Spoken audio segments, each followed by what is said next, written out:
So I guess because we don't have so much time, let's just go in and start the papers. And I will introduce our first speaker, Anirban Karak, who is a heterodox economist turned historian, very exciting, also a doctoral candidate at New York University. And in his dissertation, he's exploring interconnected histories of capitalism, caste, and slavery, and devotional poetry in Bengal, and again, a long term from 16th to 19th centuries. And this is very much the topic he's going on to talk today, at least I guess on the earlier part of this project in 16th, 17th century. Please. Okay, thank you everyone for being here, and thank you very much indeed to the organizers for putting this together. So the key question that motivates my paper is, how can we explain the normative use by colonial actors of modern concepts such as freedom and equality in a way that does not turn entirely on the normative force of colonial governance? In recent decades, one way in which South Asianists have tried to address this is by tracing the indigenous roots of modern concepts or ideologies.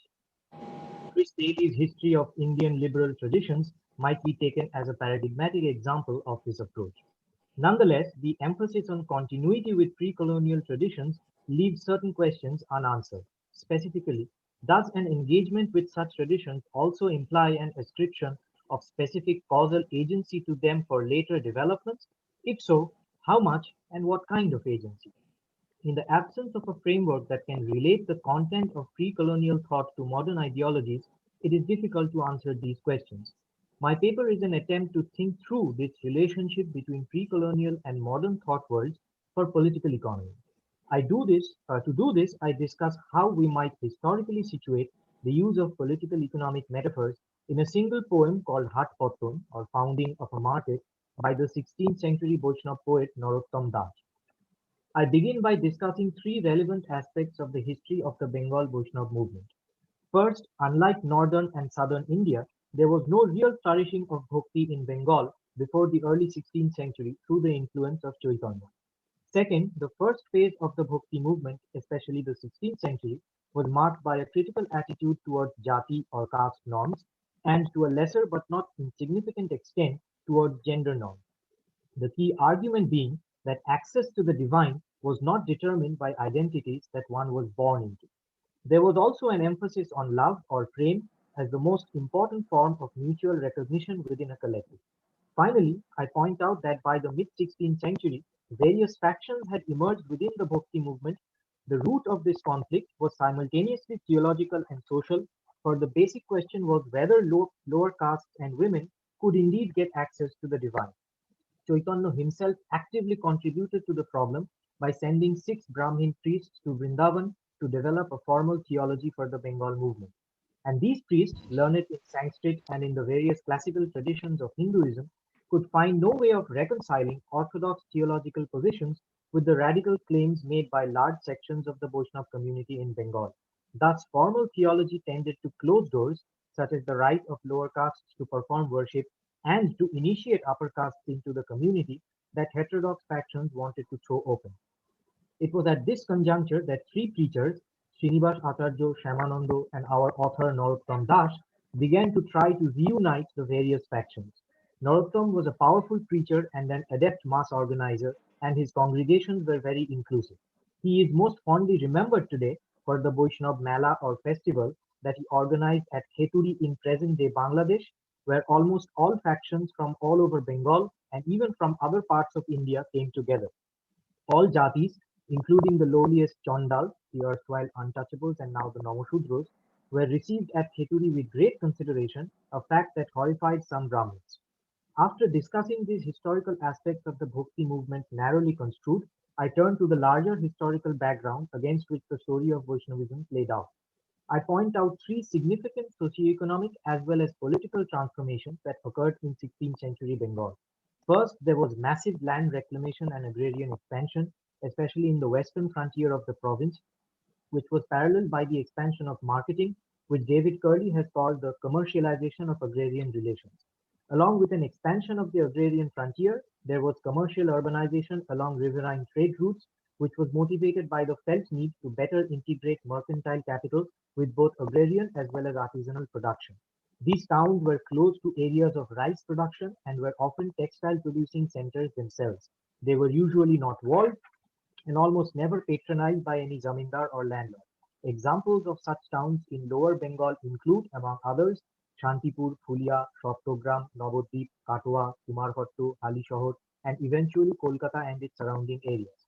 Finally, the gradual integration of Bengal into the centralized Mughal Empire between roughly 1575 and 1632, when the Mughals captured the port of Hooghly from the Portuguese, meant that Bengal became part of a pan-Indian empire for the first time since the breakup of the Gupta Empire in the 6th century CE. In turn, this increased the landed trade of Bengal with northern India as well as with western and central Asia. The Bhakti movement was not only embedded in these larger changes, it actively contributed to them. For instance, it is often not emphasized enough that during his travels, Chaitanya skirted both established political capitals such as Goud in northern Bengal as well as distant villages and spent the bulk of his time in the centers of commercial urbanization that were cropping up. The people who were most attracted by the message of Bhakti were artisanal and agrarian producers seeking better opportunities for marketing, merchants of all stripes, and the majority of the lower castes.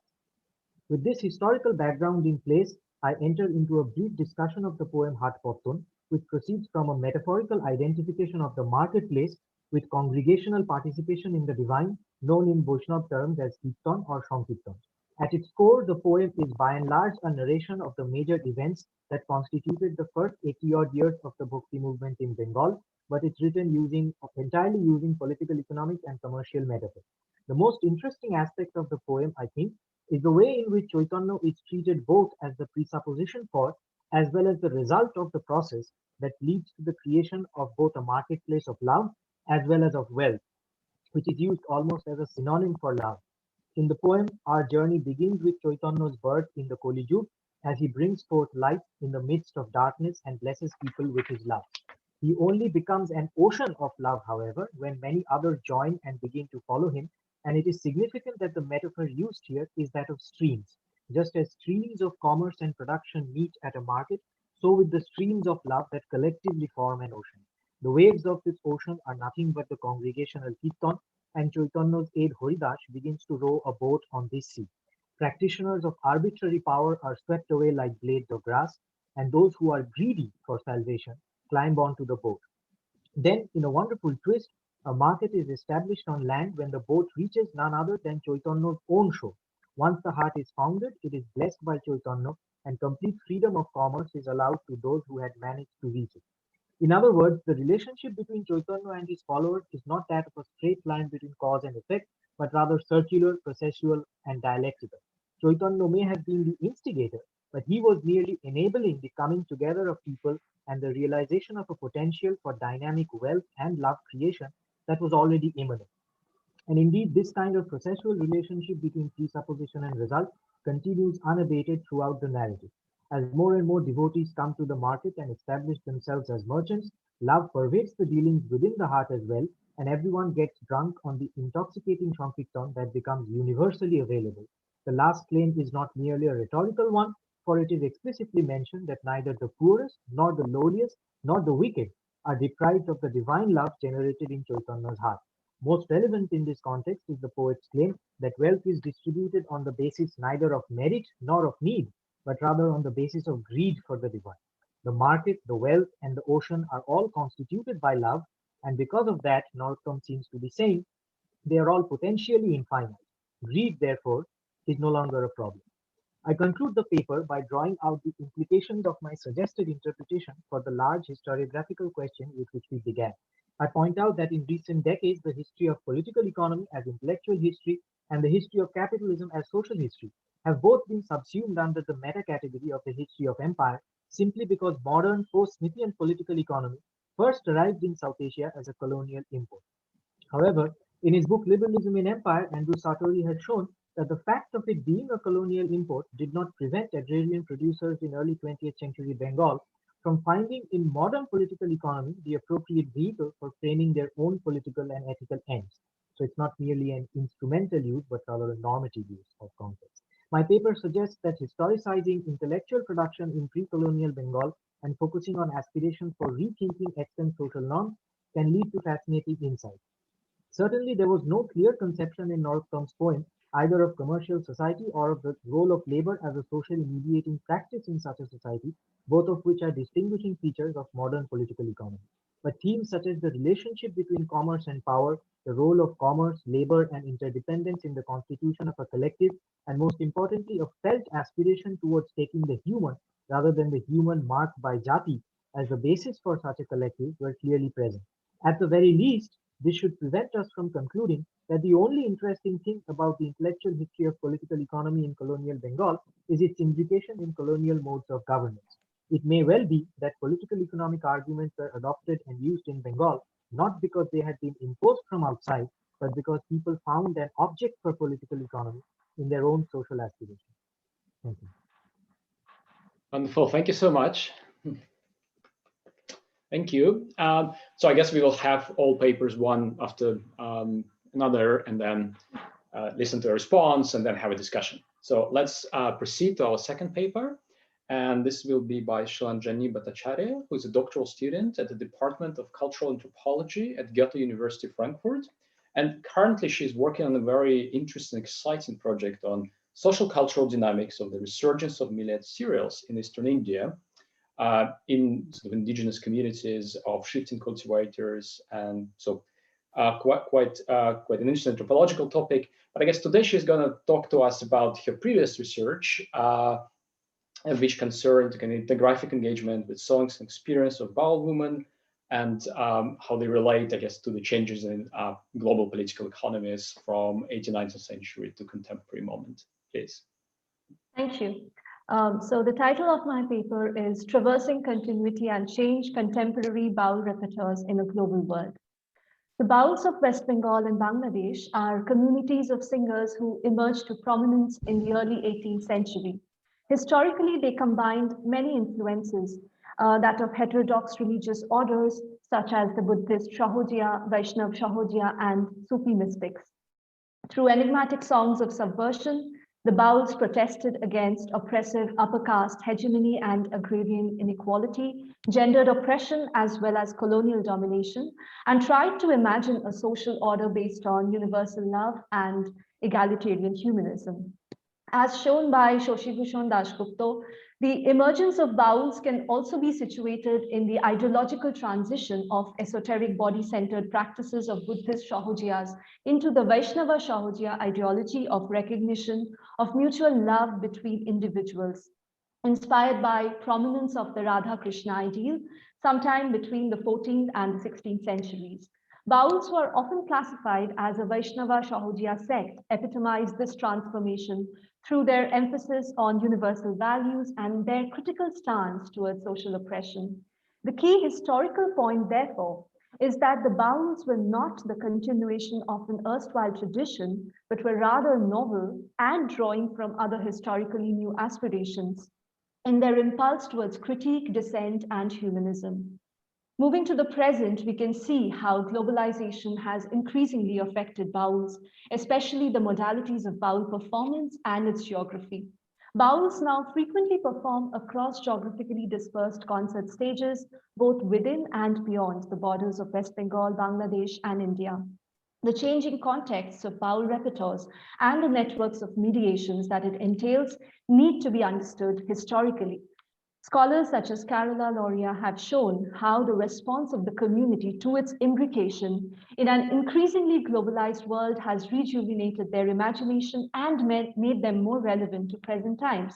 For example, contemporary Baul songs are replete with metaphorical use of modern-day objects such as mobile phones, markets, motorbikes, clocks, trains, and football matches.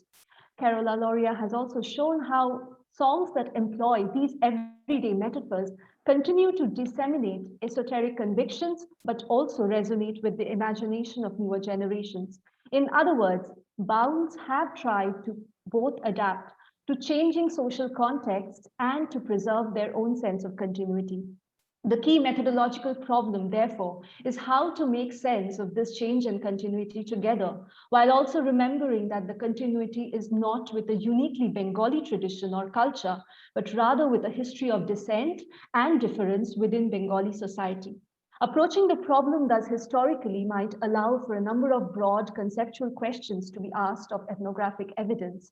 For example, how do we make meaning of the Baul ideas of universal love, equality, and humanism, given that their own survival is now almost completely imbricated in the changing vortex of modern capitalism? Do modern metaphors in Baul songs only function to reinforce esoteric teachings of Baul bodily rituals, or do they also include some response to changing socioeconomic political realities of our time?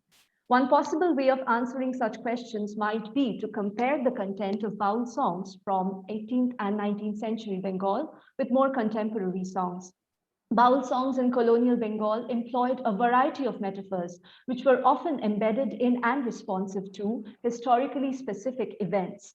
In particular, Monjita Mukherjee has shown how Baul songs articulated powerful dissent against inequalities of caste, gender, and agrarian exploitation. A song by Deen Shorot articulates a critical reaction to the changes of socio-economic hierarchies of agrarian Bengal due to the permanent settlement of 1793. So this song demonstrates a nuanced understanding of various emerging institutions of exploitation, such as that of the secretary, clerk, moneylender, and expresses dissent against the many fraudulent means of appropriating land.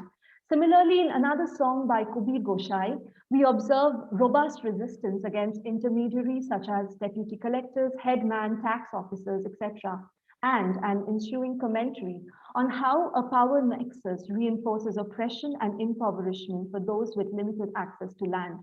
The song is Prodhan Ripu Head Muhuri, Noyun Holo Roshongiri, She Rastai, Shrobon Choudhury Dewangiri Har Peyeche, এরা সকলে এক ঐক্য আমারই বিপক্ষে নজির মহা প্যাঁচে প্যাঁচ ফেলেছে.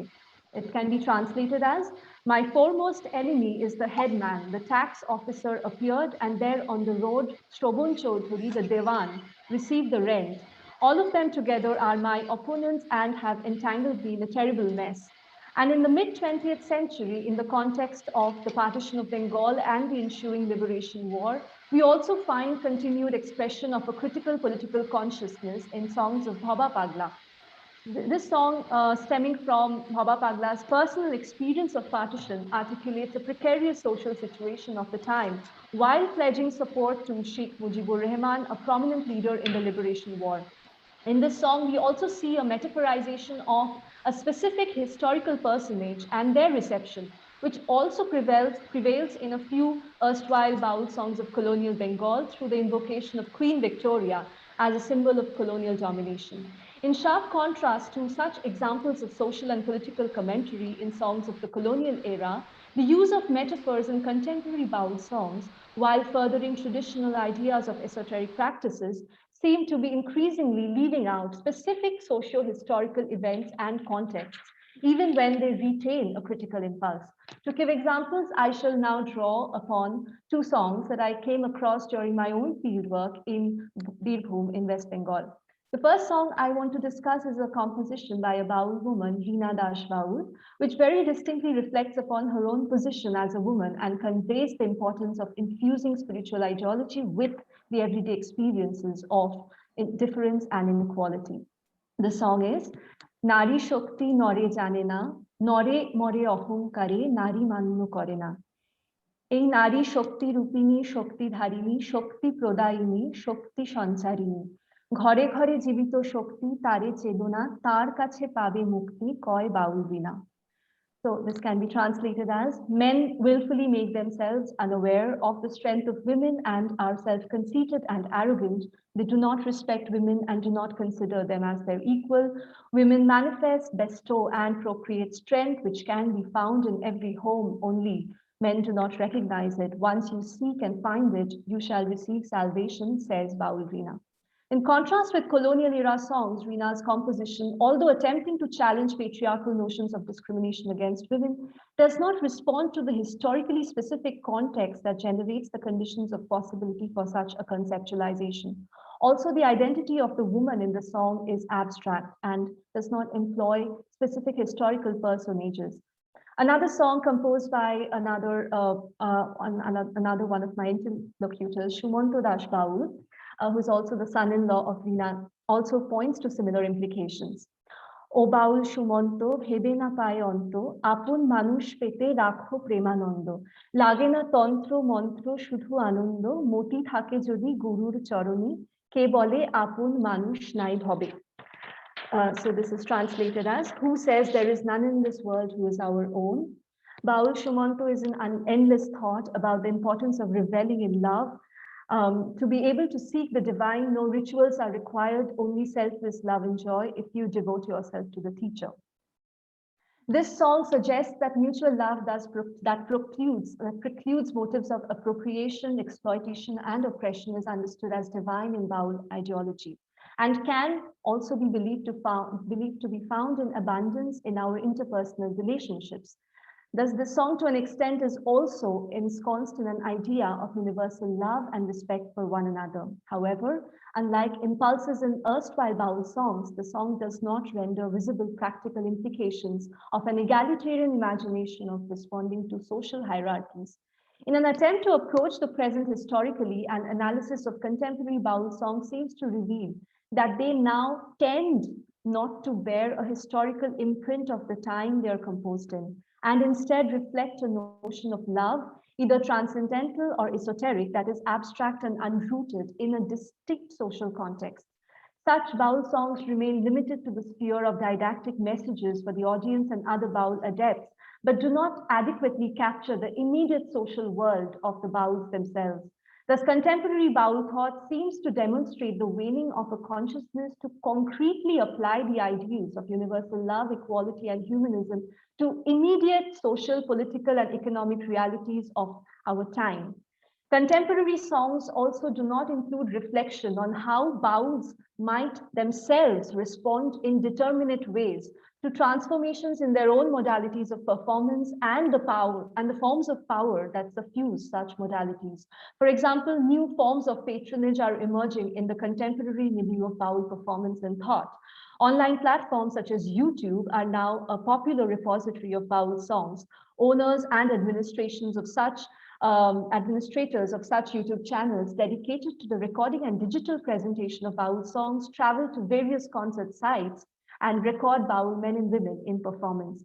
Thus, in addition to the complex network of international intermediaries, these digital administrators also determine which content enters the digital repository of Baul songs and can henceforth be accessed by posterity.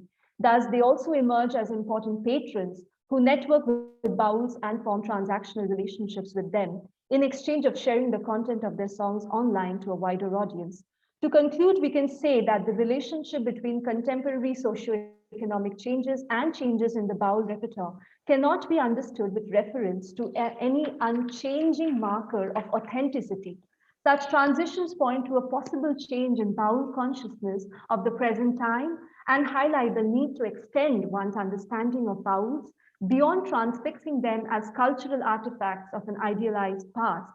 The precise ways in which the critical consciousness of Bauls have changed surely need to be more carefully demonstrated and argued. But we can certainly raise the question as to why, in the context of rapid changes in global capitalism, the Bauls are adopting a language that is historically not as determinate as what was observed in the colonial era. How do we ethnographically map such transformations, and which interlocutors do we include in the process? And how can ethnography reimagine Bauls as historical actors embedded in specific historical contexts and trace the trajectory of their thoughts across changing specialities and global contexts? Trying to answer these questions can lead to a greater dialogue between ethnographers and historians and hopefully lead to productive insights. Thank you. Thank you so much. Very rich and fascinating paper. Let's proceed. And our next speaker is Arijit Banerjee, who is an MPhil research scholar at the School of Arts and Aesthetics at JNU, New Delhi. And for his dissertation, he's currently working on a history of the communist cultural movements in Bengal in the second half of the 20th century, and more specifically on political theater in Bengal, and also bringing together the historical and performative arts perspectives. Please. Thank you for having me here. The title of my paper is The Global Intellectual History and the Historical Theater of Utpal Dutt. I'll just begin with my paper. In the world of Bengali language and popular culture, Utpal Dutt, 1929 to 1993, remains a multidimensional persona in regard to his different level of involvement in film, theater, politics, and literature. While his involvement with commercial films makes him appear as a slapstick actor in a different moment, he appears as somebody else while shooting art films or staging a play. The total volume of his written plays encompasses 10 full volumes ranging from adaptations of Bernard Shaw, Shakespeare, to the historical sites of 19th century Bengal, Germany in 1933, to the very streets of Bengal and the fields, mines, factories of India and the world. The vastness of his oeuvre in regard to both time and space seem to stand in a continuum encompassing the past, present, and the future through the historical time. Because of this vastness, it remains a difficult task indeed to simply capture the essence of Dutt's work in brief. The scholars such as Rustam Bharucha in his book Rehearsal of the Revolution captures the trajectory of Dutt's theatre practice in Bengal from his early years in theatre. Bharucha's book paints a picture of controversy-loving Dutt who remained committed to the practice of political theatre and the global communist movement and never accepted anything blindly without asking why. Scholar Darshan Chaudhary's work Theatre Wala Utpal Dutt also shows how Dutt remained a globally connected, committed political theatre practitioner.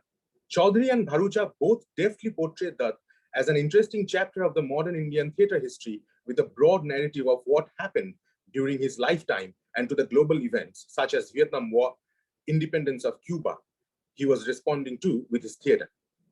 Whereas their work focuses mostly on the theatrical aspects of Dutt's productions regarding the text, performativity, set, backdrop, they uncritically accept Dutt's presuppositions as a propagandist of the global communist cause.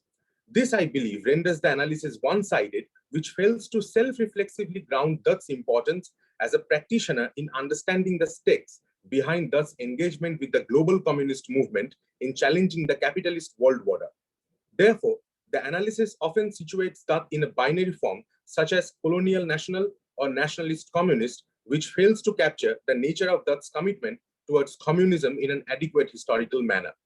Hence, in this paper, I will discuss how Utpal Dutt's contribution towards the theatre and society could be better understood through the methodology offered by the global intellectual histories by analyzing a play written by Utpal Dutt named Manusher Adhikare, or translates to For the Rights of the Human.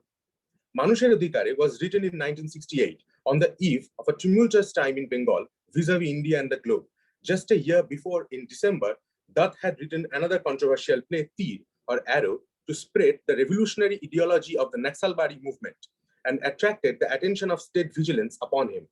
The protests against Vietnam War, a rising new left, and the women's rights movement, the echoes of cultural revolution in China, a new anti-racist rights movement had characterized the time in a concoction of a puzzling mixture where the expectation was awaiting newer possibilities to emerge. The play Tir was banned and Dutt's little theatre group put on Manusher Adhikare. The play highlights a historical context from its very beginning when it starts its story from August 1967 in a black occupied territory of Detroit, America, where the armed black revolutionaries are fighting the attacks made by the white supremacists. In that setting, two persons named Bran and Dennis brings in a US Army officer, David Granville, to the camp for persecuting him in the charge of brutally raping a black girl named Anita Whitney. The major denies the charges brought against him and asks his captivators about the reason for their armed congregation by identifying himself as a Vietnam-returned patriot. Knowing this, two persons named Steve and Martha accuses Major Granville as a cruel racist white soldier and a symbol of oppression of the white America. Hence, when Steve goes to shoot Granville for raping Anita, Bran stops Steve and tells him to pardon the major in the memories of the old historical oppressions the black community have had to endure in their long civilizational journey. This creates a fissure between Steve and Bran, where both stays equally firm in their position.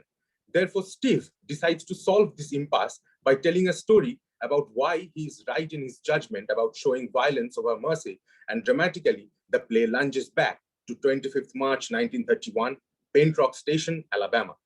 Thereafter, the news from Stevenson Station reaches Paint Rock about a fight where some white boys got birna.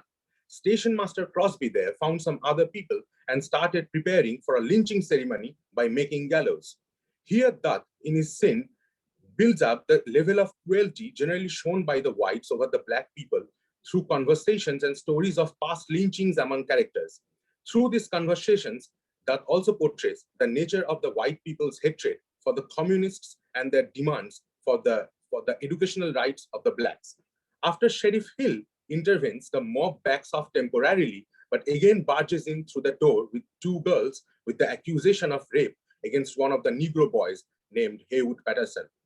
The next scene begins in Decatur Court with the trial, and it gets revealed that in Alabama, blacks do not receive equal representation, and the overall sentiment of the people present in the court, including the judge, wants to see Haywood go to the electric chair. The more Haywood's lawyer Leibowitz tries to argue on the rational basis of Haywood's constitutional rights as a citizen of America to get him a fair trial, the more systematic racist logic the court keeps on pushing towards Leibowitz. Ultimately, the trial begins with that unequal setting against the accused Haywood Patterson for raping Victoria Price and Ruby Bates, and the judge kept on putting the charge of contempt against Leibowitz for critically asking questions and displacing the narrative of the government. In the midst of this tiresome dialectic between the seamless fight of Samuel Leibowitz and the rest, to the audience, judge, attorney general, that portrayed how Leibowitz upheld the doctrine of equal rights. In the play, that represents the sharp contrasts in the terms of the class interests in the setting of the courtroom itself in Alabama, where on one hand, the communist Jew bastards, Leibowitz and his assistant Brodsky and his wife Martha, and the blacks are standing together on the basis of their identity as worker, and on the other, almost the entire state of Alabama is demanding to see Haywood die. When Leibowitz ends up proving that accusation is based on inaccurate and incoherent evidence, finally with the abatement of Ruby Bates, Judge Callahan retains his racist instinct of asking provocative questions to Patterson to forcefully make him admit to the charges. Here, in spite of Leibowitz constantly making the judge aware of not using provocation and crying Fourth Amendment, ultimately it becomes clear that it will not be possible for them to save Haywood in the name of law in Alabama. And finally, in the time of appeal in front of the jury, what that represents through Leibowitz indeed reflects the true humanity spirit as a whole. But the government wins the case and gives death sentence to Haywood. While the almost entire court rejoices, Haywood thanks Leibowitz and his assistant Brodsky for their heroic attempt in saving him and turns to his crying mother and says, "Do not cry, mother. When my friends will take up the rifle, I will be reborn again." With this line, the play again comes back to 1967 at the trial of US Major Granville, and in the memory of Haywood Patterson, Brand shoots Granville while Steve declares for a war of peace for the equal rights of the black people over the gospel of forgiveness. In the play, that subtly creates the possibility for a twofold historicization by twisting the narrative of the original incident. Firstly, by necessitating the importance of remembering the Cotsboro trial from the perspective of the characters present in the play in the time of 1967. Secondly, that is emphasizing his spectator to reflect back to the event before Naxalbari, to think about the question of necessary violence in historical terms in the context of Bengal, where this had remained a pertinent question for the revolutionaries participating in the Indian freedom struggle.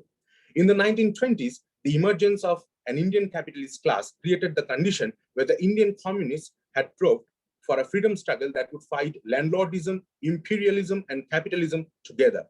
But after the independence, sheer confusion about India's future as a nation state manifested in the Indian communist movement as well, on the top of the challenges international communism was going through at that time. In the midst of this situation, the attempt to find the true revolutionary subject that had manifested in the form of a Marxian aesthetics were taking parochial forms by outrightly rejecting progressive writers as bourgeois. This, alongside the possibilities brought by a newly emerged post-colonial situation in India, were characterizing the Indian communism in the 1950s, where supposedly freedom and its dream will not be false as the Indian independence. Now, if the question is how could we historiographically situate the play for the rights of the human in a manner that will adequately be able to tell us the possible conditions which must have been there for that to remain committed to a global communist position, the historical backgrounds given in the above paragraph becomes a key. Because in 1967, with the breakout of Naxalite peasant uprising, the specter of parochialism had gripped the communist movement again after the 1950s. In this regard, the methods offered by the global intellectual history probes us to situate that in the complex history of global capitalism, where the global becomes a necessary method of inquiry in situating the nature of subaltern universalism that is representing here in the play for the rights of the human. In this regard, one must complicate the global as how it became the actors category corresponding to the nature of the emerging new left or the old left in regard to the relationship it was sharing with the nature of capitalist production. And remember how historically the trajectory changed, as that helps his audience or readers to self-consciously act before picking up the gun to shoot through the characters Ben and Steve. Because around the same time of 1967, the emergence of New Left was bringing a new variation of leftism with the demand of returning to primitivism, which that was negating by retrospectively pointing out towards 1931. Looking from this approach then definitely presents Manusher Odhikare as a play which points towards global interconnectedness between past and present, where a global history of communism also becomes the history of abstract rights, struggle against racism, etc. This approach also probes for a historically rooted position over a trans-historical standpoint, where that wanted to portray universalism and what the unity of the workers' movement along the rights movement had achieved in the past. Thus, if the question of relevance of a place such as Manusher Odhikare for the spectators of Bengal in the Bengali language is to be raised, then the nature of globality as assumed by the playwright cannot be simply taken for granted, because Manusher Odhikare did not become as successful as his other plays depicting the role of communists in the national struggle had achieved. For example, Khallol, The Sound of the Waves, or Rifle. But nonetheless, it definitely left an important mark not only in the history of Indian theatre, but in the history of subaltern imaginaries at a global level, because the play deftly shows how the fight for the rights for being a human being has to be truly universal in nature. Thank you. Thank you so much. This is really a very interesting global picture of an intellectual and political engagement. And our last speaker today is Senjuti Jash, who is an independent researcher based in Kolkata, India. And I guess today she's going to present us the blueprint of your doctoral project, which looks at the reappraising of sort of interplays and intersections between caste and class and I guess gender, looking at a particular community in Bengal. And this feeds into your broad interests in kind of social history and gender history and intellectual history and histories of capitalism. Please. Can you hear me? Yes. Yeah. Well, thank you very much for having me. My paper is titled At the Intersection of Caste and Political Economy, Revisiting the Ugro-Kshatriya Community of Bengal. Well, to begin with, the capacity of caste in ensuring the subjugation of one community by another and affecting socio-economic and political mobilizations in the colonial and post-colonial period has been documented adequately by scholars in varied disciplines. What is largely absent in the existing literature is the representation of a significant section of the population who do not conform to the identity of either lower or upper caste and are placed somewhere in the middle.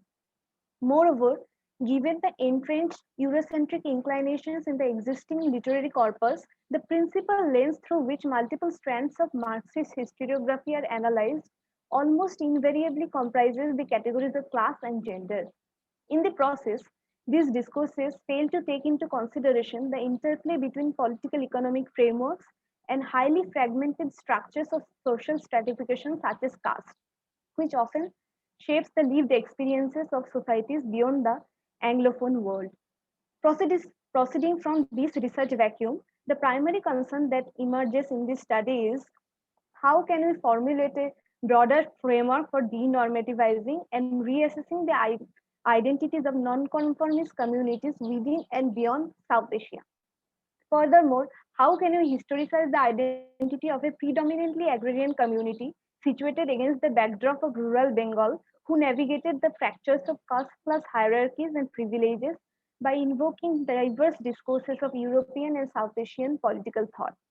And finally, how can we contest the traditional boundaries of what is defined as labor and class and employ these categories to re-evaluate gender roles and their larger implications on the fashioning of hierarchies in contemporary society? Moving forward, I will attempt to address these specific concerns by analyzing the discourses of the Ugro-Kshatriya community of Bengal, colloquially known as Aguris, during the late 19th and 20th century. H. Risley classified the Aguris as a cultivating and trading caste primarily located in western Bengal. Owing to their alleged origin from a Shudra mother, coupled with the upper caste disregard for manual labor, they were relegated to the category of pure Shudra caste. At the same time, they exercised ownership control over extensive areas of landed property and agro-industry as landowners, merchants, and substantial peasants in the district of Bardhaman. Within the community, the ritually superior Jana Sreni or subcaste, who wore the sacred thread, owned the majority of land and industry and were identified as the upper caste Bhadraloks. The Shuto Sreni, on account of their lower caste livelihood as sharecroppers and tenants with minimal landed properties, were not accorded such designation. The Ugro-Kshatriya community as a whole, however, claimed to be upper caste Kshatriyas. It is from this observation that I will elaborate on how this overlapping politics of caste and class amongst the Ugro-Kshatriyas was primarily mediated by labor and property. Citing Mukundaram's Chondi Mongol, the Ugro-Kshatriyas claim that the owners of Agar, that is territory referred to in the Kabbo, were the predecessors of the contemporary Aguris. The term interpreted within its premise the larger histories of tax-free Agrahara land grants from late antiquity, along with abstractions of labor, capital, and private property. It enabled the Ugro-Kshatriyas to claim a social status equal to that of Brahmins, who were usually endowed with rent-free lands in ancient and medieval India. At the same time, the category also enabled them, especially the landless Shuto Ugro-Kshatriyas, to claim ownership of the land by virtue of their labor, which had transformed the soil and, in turn, generated further capital. Moreover, an article featured in the journal Ugro-Kshatriya Pratinidhi cited Adam Smith and forwarded the argument that the development of a civilization was explicitly connected to education and the expansion of a robust market system. By drawing an analogy between the concept of jati in Hindu civilization and Herbert Spencer's theories on the segregation of community into distinct class and order of works, they also proclaim jati as the forerunner to division of labor in European societies. At the other end of the discourse, the Shuto Ugro-Kshatriyas specifically emphasized the oneness of Atta and Paramatta and contended that everything was created and owned by the Supreme Creator. These narratives rendered void all Ugro-Kshatriya claims to ownership of land and property and proposed an undifferentiated society devoid of caste class rank. Here, the aforementioned narratives need to be contextualized in respect of contemporary political trajectories in Bengal and how they shaped Ugro-Kshatriya self-identities and mobilizations for greater representation. Since the Bengal Provincial Council elections of 1920, the Jana Sreni strongly dominated the Shuto Ugro-Kshatriyas in terms of electoral victories during the first half of the 20th century. The Shuto Ugro-Kshatriyas attempted to challenge this imbalance by lobbying for the classification of the Ugro-Kshatriyas as the Topshili Jati in 1935. However, they were ultimately classified as a general caste in the census of 1951. As the socio-economic condition of the Shuto Sreni did not improve in the post-independence period, they began to advocate the necessity of a far leftist armed state governed by the masses, influenced by popular ideologies of the Naxalite movement. As peasant agitations were on the rise in the state, significant land reform measures were undertaken by the United Front government and the subsequent Left Front government, respectively.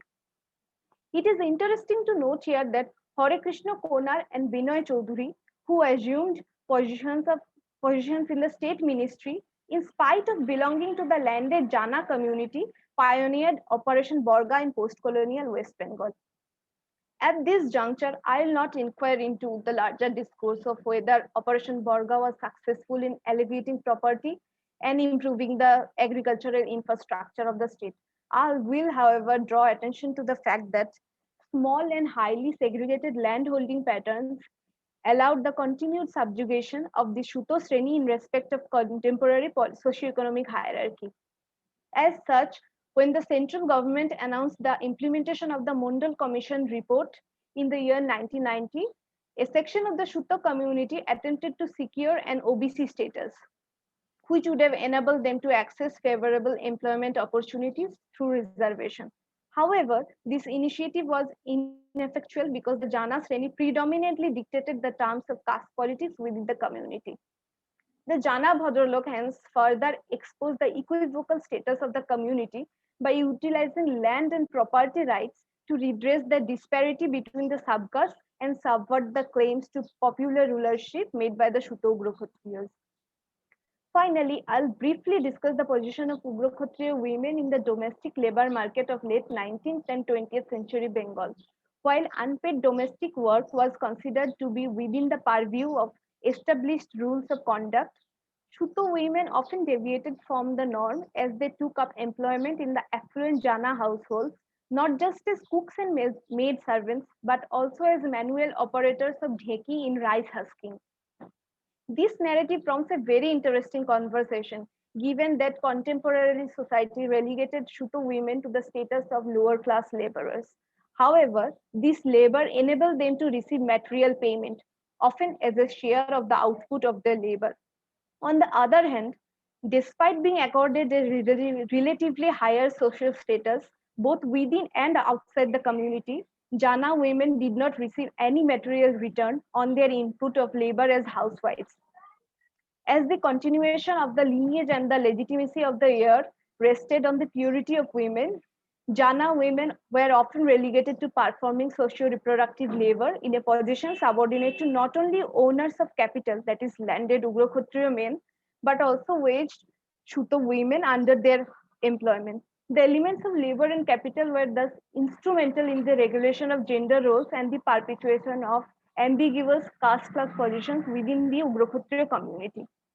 Now, going back to the fundamental question raised at the beginning of this paper, I would like to suggest that political economic abstractions can indeed serve as a parameter for historicizing the identities of nonconformist communities within and beyond South Asia. In the context of how the Ugrokshatriyas appropriated the liberal concept of property constituting nature of labor, Andrew Sartori's work provides a nuanced understanding of how those from less privileged social backgrounds, such as Bengali Muslim peasants, can have ethical constituency and moral balances. However, he attributes their agency to an over-deterministic understanding of labor as perfectly exchangeable commodity rather than giving them more autonomous agency as historical actors, as Samuel Moyn has pointed out.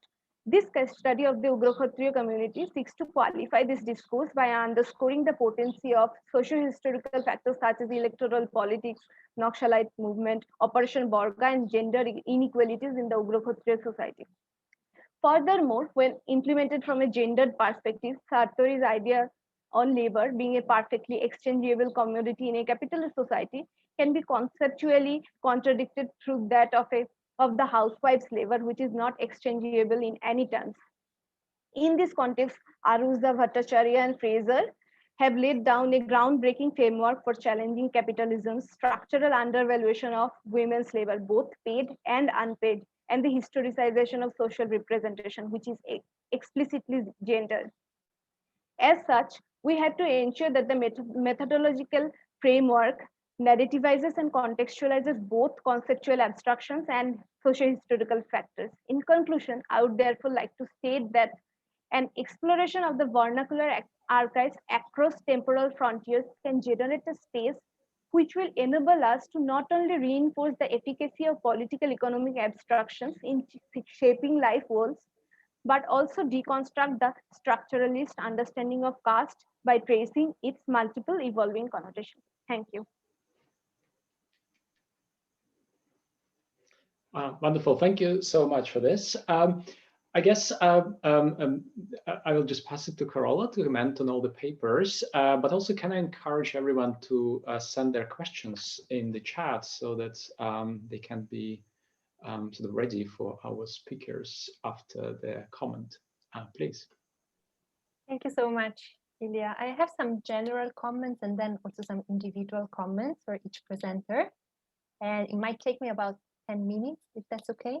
But if you're feeling that I'm spending too much time on each presenter, feel free to let me know if I need to hurry up, okay? I think it's great. 10 minutes is good. All right. Thank you. Okay, thanks.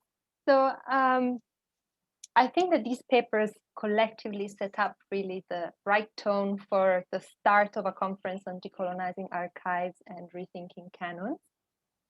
All the papers engage with very unusual archives. They push the boundaries of what is a normative understanding of the archive. And they use creative and unconventional canons of vernacular knowledge, of artistic productions, and caste literature. But besides their sources and their empirical data, all four papers also strive to mobilize analytical lenses and theoretical frameworks that are non-Eurocentric and that might be more close to the ethics and the epistemologies of the communities that they are working with. Also, these papers talk to each other in interesting ways, in the innovative ways of framing the global and the human, the global of global intellectual histories and its relation with indigenous conceptualizations of humanism, of the human, manush, but also the more than human and the transnational.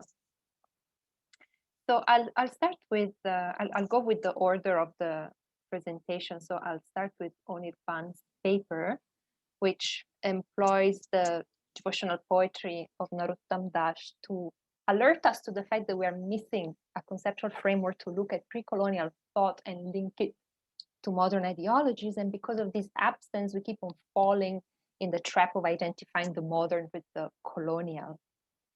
So of course, challenging this paradigm is something that a short paper on one single poem cannot accomplish, but it sets up the tone for Anirban's larger intellectual project, and I find it very relevant and a promising avenue for this paradigmatic change in the way we look at continuities and disruptions in the intellectual history of Bengal.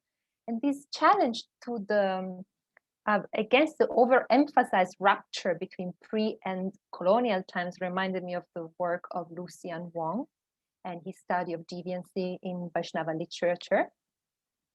But this paper does more than nuancing the rupture. It interrogates current frameworks to understand indigenous concepts of freedom, of egalitarian love, of commerce, and access to an open market without referring back to the normative use of these notions in colonial context and in their modern acceptation. Anirban also underlines and historically situates political economic metaphors. Bengali Vaishnava notions of manush, of being human, and on prem bhakti, on love in this paper are theological questions that are already necessarily social and political, raising issues of caste, class, and gender accessibility to soteriological knowledge. And in doing so, this paper transcends the assumed dichotomy between bhakti and the world, between the ultra-mundane devotionalism of ecstatic poets and their world of economic transactions and social relations. In this process, the paper seems to dialogue very closely and very critically with Hugh Urban's The Marketplace and the Temple, and with Urban's study of marketplace metaphors and the mint metaphor itself in the early Korta Bhoja songs, which Urban interprets as a subversive appropriation of colonial symbols and an act of resistance. So I'm very curious to hear how, besides situating Narottam Das metaphors of the marketplace in his coeval political economy, how would you plan to study the resilience and the vitality of marketplace metaphors in colonial and post-colonial times? The themes of commerce and power, as Anirban remarks, were already there without being imposed by a colonial import. But why are then these tropes reproduced, actualized, and mobilized during and after colonial times, imbibing different meanings, remains an open question. And I think that at least hinting at these longue durée of Narottam Das imaginaries and long-lasting tropes can highlight the relevance of your case study. And talking about metaphors, there is a sweet transition to Shilanjani's paper. And having conducted fieldwork with Baul since 2009, I was very excited to see the young scholars are exploring similar questions and with new ethnographic material. So Shilanjani's paper is very thought-provoking. She applies diachronic but also comparative lenses to investigate continuity and change in Baul repertoires, against the presuppositions that there is something quintessentially authentic that Bauls are supposed to think about throughout history. So she looks at how Baul composers have adapted and changed their repertoire in the course of the past couple of centuries, to bring into their lyrics also the social, economic, and political issues that were relevant for them. But what emerged then from her fieldwork with contemporary Bauls is that new compositions lack these literary engagements with social issues and with the economic changes brought by globalization. And so love in the song text that she brings as examples is an abstract and unrooted in a social context. And she concludes with a number of very good questions that can lead to a greater dialogue between ethnographers and historians, which I thought is a really good point. So my two main comments are about the selection of sources and I don't remember, and about the definition of globalization.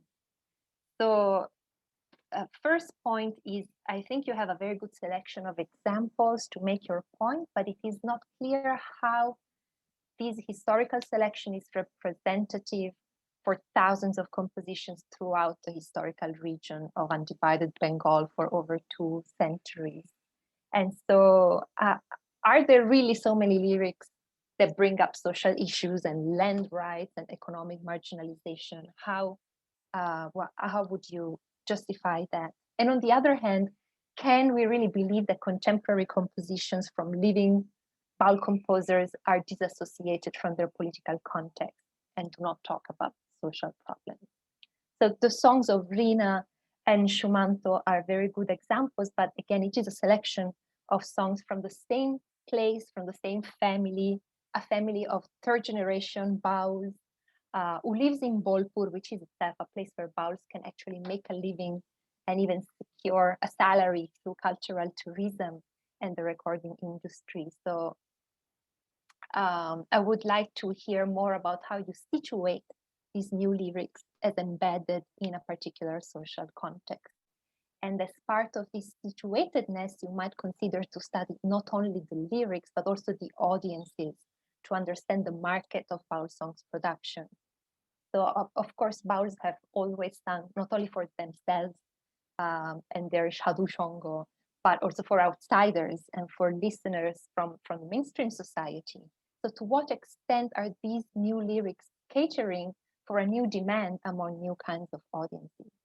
And Baul livelihood depends on these audiences. So could we understand new song texts as responses to supply songs to audiences that are fascinated by spiritual and transcendental ideas, but they're less interested in socioeconomic marginalization or caste?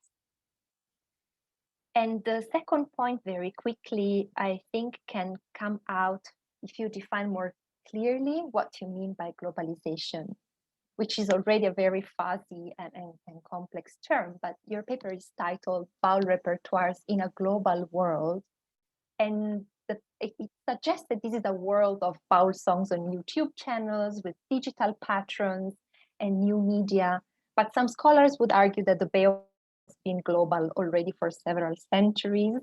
Other scholars would argue that a particular format of globalization that goes hand in hand with neoliberal capitalism and the commodification of traditional music is what then nurtures values that are less collective and more individualistic and less politically situated, more universal. So in a way, the contemporary songs of deep politicized universal love might themselves be a proof of embeddedness in a globalized peri-urban Bengal. So I think that diving more deeply into theories of globalization could make your argument more sophisticated. And of course, we both have to look forward to Sukarna Chakrabarty's book, which is going to be tackling exactly these kinds of questions. Arijit's paper on Manusha Radhikare in the light of global intellectual history, and particularly in the context of the global history of communism, I really appreciated the useful background to understand how a play that is set in the US in two different time zones in 1931, 1967, in the context of Black people's struggles against racism can dialogue with the coeval political situation in Bengal with the Naxalite movement and the peasant uprising. And I think that with Manusha Radhikare, you have selected a very relevant case to discuss what you call the global interconnectedness of the cultural left, and also the diachronic interconnectedness between past and present, of old and new fights against imperialism and capitalism jointly. In the first part, you address some previous work on Utpal Datta, and you say that this has a tendency to present him either under colonial national or under nationalist socialist lenses, which is a very relevant critique. But I hope that in the full-fledged version of this paper, you will consider the critical work of scholars like Ornab Banerjee, Himani Banerjee, and Uritro Mojumdar, who have analyzed Manusha Radhikare to highlight a connected history of transnational solidarity between Indian and African-American activists.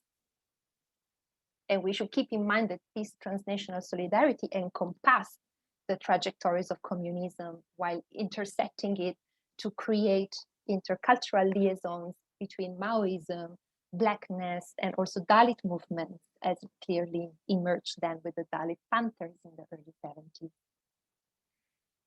I found the analysis of the play very insightful, and you place this play in a tension between the historically rooted and the trans-historical standpoint of Utpal Datta's subaltern universalism and kind of utopian revolution that sees all oppression as part of the same human struggle. So I think for your main points to emerge more strongly, I would zoom out a little bit to help the reader to situate Utpal Datta's theater in the larger history of cultural communism in Bengal, as both, again, historically rooted as well as global. So, and I'm sure you're doing this already in your larger work. You can address the work of Anuradha Roy, and you can show us how this playwright navigates and negotiates the larger tradition of not only of political theater and Janosanskriti, but also Gonosongit, even progressive writing in Bengal, because this would also support your emphasis on the transnational character of the cultural left as it emerged in several domains, right? Not only in theater, but also in painting, in visual arts, as recently discussed by Sanjukta Sananderson. And finally, I was very fascinated by your call to complicate the global, and I wonder how the global and the vernacular coexist in your analysis, given that Utpal Datta's aesthetics have been called vernacular theater and at times even accused of being blatantly melodramatic for the way they incorporate jatra forms, for example. So could this aesthetic and stylistic tension between international left and vernacular taste somehow mirror your analytical tension between universalism and rootedness? And who has the privilege of being global and interconnected in the global history of communism? To what extent is this interconnected solidarity of global communism confined to an elite unable to bridge the gulf between the urban Bhodrolok artists and the masses of people that Utpal Datta sought to mobilize? And these are just some questions for you to think with. And last, Senjuti, this very fascinating paper draws attention to the specific study of caste histories and caste literature and their politics of self-representation. From such an archive, castes can emerge as dynamic rather than fixed categories and as multi-layered rather than homogeneous formations. The Ugrokotrio community is a liminal case and a liminal caste, as the author defines it, because it falls in a gap between the predominantly studied identities of either upper or lower caste. It's placed somewhere in the middle, and I found such in-betweenness with its ambiguities and its contrasting self-definition and competing narratives that makes it such an interesting case. And in the process, Senjuti persuasively considers the political economic factors, the gender dimensions, and the fragmented structure of the social stratification within a caste. These kinds of scholarly works, I think, are extremely important to alert us to the fact that it is impossible to reduce caste to class, while at the same time, it is indispensable to interrogate class and gender within caste. Here, the gender perspective is applied to complicate hierarchies of subcaste and class and to refine our understanding of labor. I found the discussion of Ugrokotrio publications of 19th and 20th century fascinating in the way they creatively draw from both Brahmanical narratives as well as from low caste discourses, borrowing from European theorists as well as from local religious and philosophical discourses. And I wanted to hear a little bit more from you, if possible, about the broader contextualization. So I would be interested to hear how these publications on Ugrokotrio journals and magazines, how they compare or how they relate to many other repertoires of caste literature in the 19th century Bengali press, when there is really a proliferation of caste-specific publications featuring caste genealogies, reinvented caste narratives, their etymologies, and their claims. I also found very interesting how the hierarchy among different sections of this caste group is reproduced at the level of political representation, and how this is then mirrored in relation to demands to access administrative categories such as scheduled caste and other backward class. So in the longer version of the paper, I hope you will dwell more extensively on your critique of overdeterministic understandings of labor as a perfectly exchangeable commodity, because that would be a very fascinating point to delve more deeply into. But I agree with Afana's suggestion that these kinds of vernacular archives can add nuance to the dominant understanding of the relationship between caste, class, gender, and labor. And also they can help de-essentialize caste by underscoring the processual, evolving, and relational nature of power within caste groups. I think this is all I have. So once again, thank you so much for this opportunity to exchange ideas and to learn from your rich and very stimulating papers. Wonderful. Thank you so much, Carola, for this very extended and kind and engaged commentary on our papers today. I think probably we would ask all of you to respond to the comments and questions, if possible, in a brief manner, so that we have at least 5-10 minutes then for other questions. And yeah, let's do that as well in the order of the papers. Okay, thank you very much for the comments and questions. I absolutely agree about the need to think about the continuity and resilience of these metaphors in later devotional sects, in the poetry of later devotional sects, especially the Kartavadas, but also the Shahiddonis and to some partial extent perhaps the Baus, which is why the structure of my dissertation is precisely one that begins with devotional poetry in the 16th century, and then after using colonial archives to talk about market conflict and agrarian conflict in the 17th and 18th centuries, it goes back in the last chapter to talk about 18th century heterodox sects and their poetry. And I think definitely I don't have an elaborate analysis of that right now, but certainly two particular themes, for example, the way in which the emphasis on secular life evolved over time, I think is one very salient point of comparison or thinking way of sort of entry point into thinking about change and continuity together. And another is also what the critique of caste generally meant. I mean, there is a big debate about whether the heterodox sects who tried to challenge caste in the 18th century, by one account, there were as many as 56 new sects in the 18th century alone. And there was some work in the 90s about whether these sects in the 18th century actually were able to affect caste hierarchy in practical terms or not.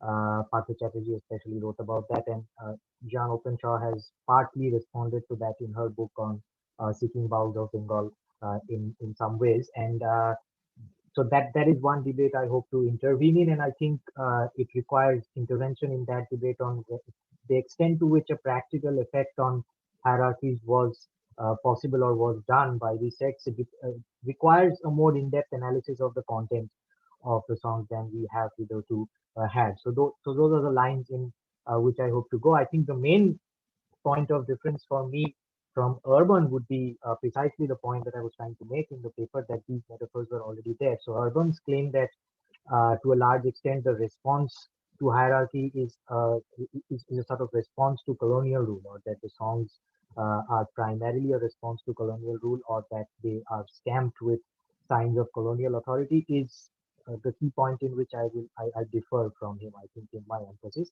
But by and large, this is still a work in progress. So yeah, I think the point is very well taken for what I presented. Thank you.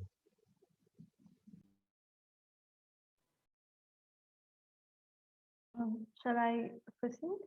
Okay. Thank you, Carola, for the wonderful comments. And at the outset, I would like to say that I've been very inspired and fascinated by your work when I was thinking of my master's research. And yeah, a lot of those questions have been really guided by your work.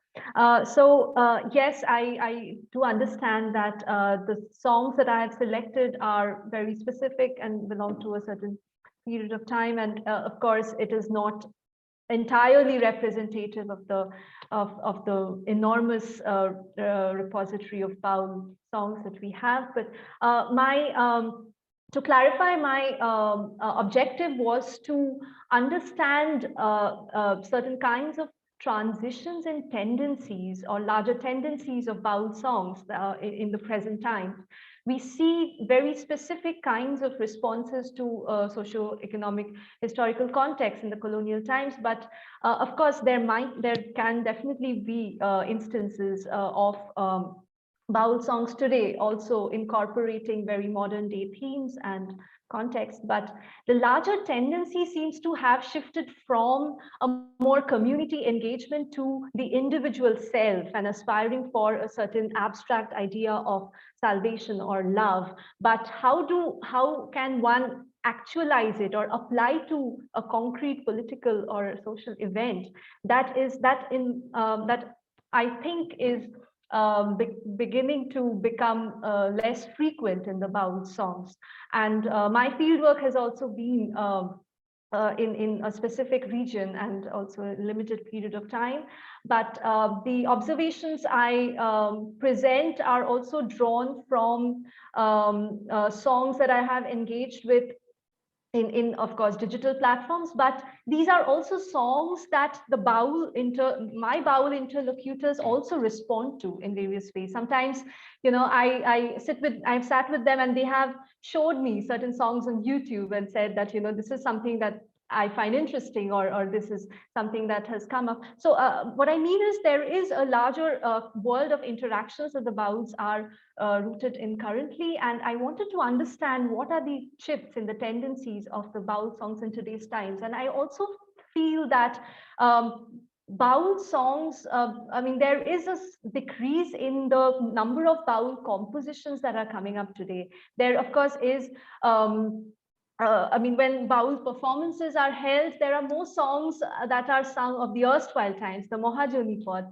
rather than too many, or a comparable number of contemporary compositions in today's times. And if we look at those contemporary compositions, many of them primarily talk about more abstract conceptualizations of love, and certain kinds of critique, like critique of caste, has also waned to a certain extent. And I think gender is also primarily comes from certain Baul women, but again, it is really abstract compared to the colonial times. And of course, your comment on understanding the global more concretely is definitely very valuable. I also, coming from that point, I also wanted to deeply understand how the Bauls react to their positionality in the global world. How do they situate themselves? How do their songs reflect that?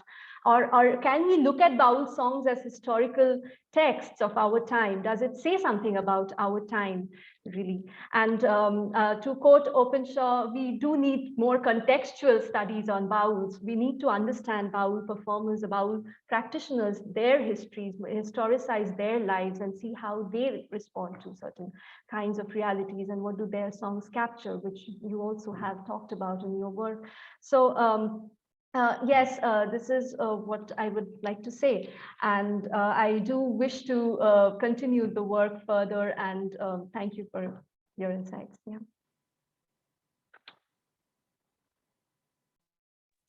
May I come in? Thank you for your wonderful comments, and it's really a valid point that what you have raised regarding his engagement with Jatra, and who had the accessibility of being the true, being participating in a truly global sort of a network, and Utpal Dutt's to a certain extent engagement with it, because that was the sole reason why I had selected his entire repertoire as being an underrated sort of a zone, where he, being a coming from a very privileged network to a certain extent, were trying to kind of sublate or bringing the rural to a certain extent, and where the rural masses could also participate in the global communist entire cultural movement, as you were like pointing out, as you pointed out with reference to Anuradha Roy's work, and how, and also the entire fact that how in literature and in with AIPWA and with the paintings by Chitra Prasad or Somnath Hor and other guys also were being completely working in groups in different areas to sort of put together a more mass oriented and more people's engage in where people would be producing their own work, and that was very helpful to a certain extent. And I engage with I didn't have the time to engage with Himani Banerjee and because and all of their works, because they don't directly respond to Manusher Adhikare as a play where I bring in the entire, as you pointed out, the global interconnectedness, and to a certain extent how Manusher Adhikare was being restaged just right after the controversy where Utpal Dutt had to go to jail after producing Tir, the play that I mentioned. And that chapter is especially a point where the shifting of the communist movement's allegiance, or to a certain extent the crisis where the communist movement itself that was facing in Bengal at that time, kind of could be also plotted in the shift of the thoughts that Utpal Dutt was having at that time. So that is to a certain extent I also intend to bring in my later work alongside the other broader cultural communist movements intentions, and at the same time motivations, what they were trying to do. Really, thank you.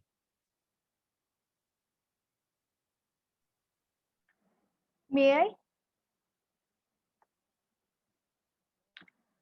Well, regarding the larger historical background, I would like to elaborate that the second half of the 19th century in the history of Bardhaman was marked by the notorious Bardhaman fever, and it resulted in a significant drop in the mortality rate from the 1860s to the 1880s. It was only towards the end of the 1880s that the epidemic was temporarily brought under control, which resulted in the stabilization of the economy.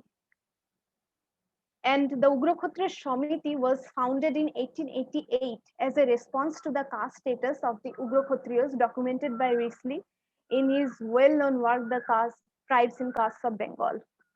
Although the Samiti represented the community as a whole, the objections they posed to Risley explicitly substantiated the superiority of the Jana subcaste. So in my primary, I intend to locate my primary sources within the larger socio-political and cultural rubric of late 19th and 20th century Bengal in the longer version of my paper. I will look into how vernacular conceptual categories like Jati, Varna, Gotra, Vamsha, and Kula were translated into the colonial vocabularies of caste. Also, I intend to engage with the Ugrokshatriya classifications and rankings of numerous jatis of colonial Bengal. Here, I will illustrate how other communities placed in the upper and lower strata of contemporary Bengali society, like the Kayosthos, Shabgops, Mahishos, and others, responded to these Ugrokshatriya narratives. And I will also look into the Ugrokshatriya conceptualization of a pan-Indian Kshatriya brotherhood and juxtapose it with their selective discrimination against other claimants to Kshatriyahood like the Pods and the Rajbangshis. And moreover, I'll also examine what the role of contemporary print culture was in the evaluation of the Bengali language and how the process shaped the distinction between the Jana Ugrokshatriya claimants to the Bhadralok world and the Shuta Ugrokshatriyas who experienced uniform exclusion. So these examinations, I think, will be able to reflect some light on the concerns you raised, Carola. And thank you very much for your wonderful comments. Thank you. Wonderful. Thank you so much. I think we are almost out of time for this session, but I guess we can, since the next session begins on at 11, I think we can take a few minutes. And we have two comments rather than questions, I would say, in the chat. One is sort of addressed to Shilanjani's paper and just notes how the Bao songs currently engaging with the Corona themes, which I guess goes to emphasize that they do sort of engage with the questions of contemporary political, social, and so on relevance. And the second comment is about the play and Paul Dude's work in general. And I guess, again, it's not a question, a comment, and the idea that fighting for humanity has to be universal nature is a kind of central notion in this sort of kind of, I guess, what Arijit called subaltern universalism in his analysis. Okay, maybe while others thinking about if there is one final question they want to ask to our panelists, I just want to say very briefly, or maybe one really idea is, obviously as an outsider to the field, to the material, to the region, well, I have some kind of precise and sort of particular questions, but there's not really much time for them. But I wanted maybe to possess one commonality between all four papers, which I thought was quite interesting, is that so we have papers which were very different in terms of materials, periods, disciplines, approaches, and the rest of it. But there was one motif, I would say, one kind of idea that transpired in all of them is historicization, that we need to historicize this and that. And I thought that's quite interesting because exactly in the context of this conversation about history of capitalism and global intellectual history, because in a sense, historization is what intellectual historians have always been doing. It's, I guess, the sort of the staple of the discipline. It's what is always happening there. Let's historicize this idea. It's kind of a common approach. But I guess now that we are facing a bit of a turn to what one may call a new economic history, of which history of capitalism is maybe a particular subfield, maybe this historization, this invitation to historicize thing against maybe the sort of against a bit the tendency of traditional economic history to be very transhistorical, very much based on economics model, and very much based on what I guess historians may feel is a historical approach to economic history. Maybe here we see one of the potential sort of overlaps and productive opportunities for bringing together intellectual history and economic history, not only to sort of understand ideas from the perspective of various economic processes and structures and various ways to think about them, but also in the opposite direction, right? To use this kind of methodologies of more historically sensitive approach to make sense of economic history, both in particular times and places, but also in the long term. I guess that's what I wanted to say. And well, if there are no more questions, oh yeah, Anirban, please. Can I just add one more thing to what you just said, Ilya, because it's very interesting, because I think I would just add that historicizing, or the impulse to historicization that you see in the panel among all of us, and thank you for that, I think also has a particular relevance in the context of writing histories of erstwhile colonial societies, especially in the wake of the cultural or the anthropological turn in historiography. And I think that it is still an open question what it means to historicize, especially, I mean, I can only speak for my own paper, but for pre-colonial intellectual production, and what it would mean to, I mean, I didn't say this in the paper that I presented, but what I think is a lazy relegation of everything pre-colonial into just the pre-colonial. I mean, that seems like a blanket category into which things can be put. So I think you're right that in the context of new histories of capitalism, historicization has a particular implication. But from my perspective, I would also say that as a historian of pre-modern, erstwhile colonized societies, for me, historicization is also important for that particular reason.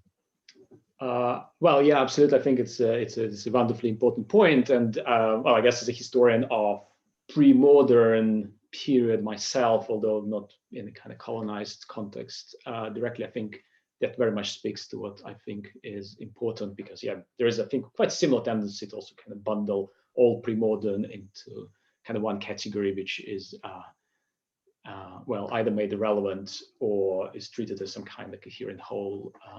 Although, yeah, we would be interested actually in looking on kind of changes within this so-called pre-modern. Okay, well, if there are no more questions or comments from either panelists or organizers, then I can just say thank you so much for all our speaker and for Carola for your wonderful response. And this is really a wonderful start to this fascinating and very important conference. And I'm looking forward to the rest of this 3 days of intellectual engagement. Thank you so much. Thank you, everyone. Thank you for joining us, and Ilya for conducting this so wonderfully, and Carola for amazing comments, and of course, wonderful presentation, you guys. Thank you so much. Thank you, everyone. Thank you.